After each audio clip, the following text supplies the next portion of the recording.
Good morning, boys and girls, and welcome to the mess hall here at Dr. Jet Laboratories.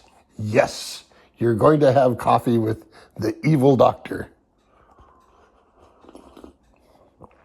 I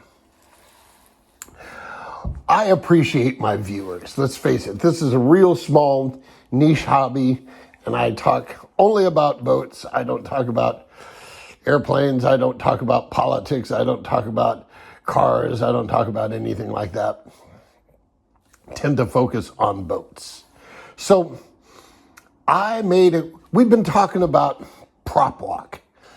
And I made a comment the other day, and one of my viewers, who I shall call Sam, didn't understand what I was saying. And what I had said was, comparing Big B's big boat to my little tiny boat. And I said that Big B's boat had a longer lever arm and would therefore, any given prop would have a higher torque about the center of mass of the boat. And Sam didn't understand that, so let me see if I can explain that. Sam mentioned that on airplanes, I told you I wasn't going to talk about airplanes. On airplanes, model airplanes, especially free flight, or not free flight, but hand launch gliders and like the discus launch gliders, they would make a really long fuselage and have little tiny control surfaces on it. But that completely agrees with what I'm postulating here. And here's the way it goes. Let's just say this is 1 unit from here to here, 1 unit of length, and this is 1 unit of area on the rudder. So when I deflect this rudder a certain amount at a certain airspeed, that's going to cause a certain force across this lever arm. And that force across this lever arm creates a torque about the center of mass. Now, if I were to double the length, and the torque is the force times the moment arm. So the force is, let's just say, a unit of 1 times a motor or lever arm of 1. So the torque is 1. If I double the length of this moment arm and don't change the rudder, leave it the same size, it still has the same force on it. But now the lever arm is twice as long, so the torque is 2. Yet it would be the lever arm 2 times the force 1. So what do they do in the free flights? They take this rudder, size 1, and they make it size 1/2. So the net result, 1 times 1 or 2 times 1/2, the net result is the same. So, Sam, we're in total agreement, but now follow me out on this argument here. Let's put 4-dog. This is 4-dog.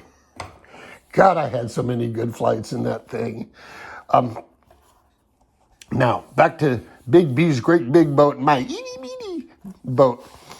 And what I had said is because Big B's boat has a whole lot of boat behind the center of mass, that the force, the torque, not the force, the torque is greater with any given prop than it would be if it were shorter. So I'm saying the length exacerbates this prop walk problem. Does that make sense? Because now remember, the prop does 2 things. It turns and pushes the boat forward, but it also acts like a paddle wheel and wants to move the boat this way. And that's prop walk. When the prop's half out of the water, it is a paddle wheel. It moves sideways to the water. So that's why I always offset my drive lines in the early planning stages, because I'm anticipating prop walk. And if I were really, really, really dedicated serious I would decide what kind of propeller and what kind of RPM and what kind of prop walk forces I would be dealing with before I did anything, and I would adjust the amount of offset to, compensate for that. If I'm using, little tiny props spinning fast, it's going to be one thing. Great big props spinning slow, another thing. Great big props spinning fast, yet another thing. So, like I had said before, my original version of this had this thing square in the transom, and you had to put a shim on it.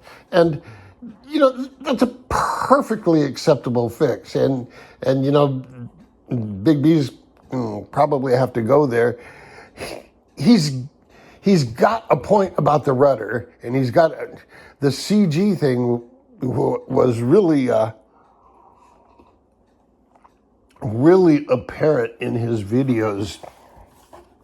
With the CG forward, you could see how it would get the prop out of the water, because remember, these are lifting propellers. They want to lift themselves right out of the water. So there's a lot of upward pressure, and so when you have a really light, when your CG's here and you're really light, you could lift that rudder out of the water, and moving it back again, I think that's a big help. And I'm watching all this and thinking about my donut outrigger. It's definitely going to get a bigger rudder, because it had the same problem. Well, its problem was it cornered great, but as soon as it got moving on a straightaway, the prop walk would start, turning the thing to the right, and it took all the left trim I had to keep it in a straight line, and quite frankly, that's a lot of drag. So, it'll run fine, but then you got to think about the drag. But I'm just going to run it for fun. I'm not serious racing. If I were serious, I'd have to resolve that issue as well. So there you go, boys and girls.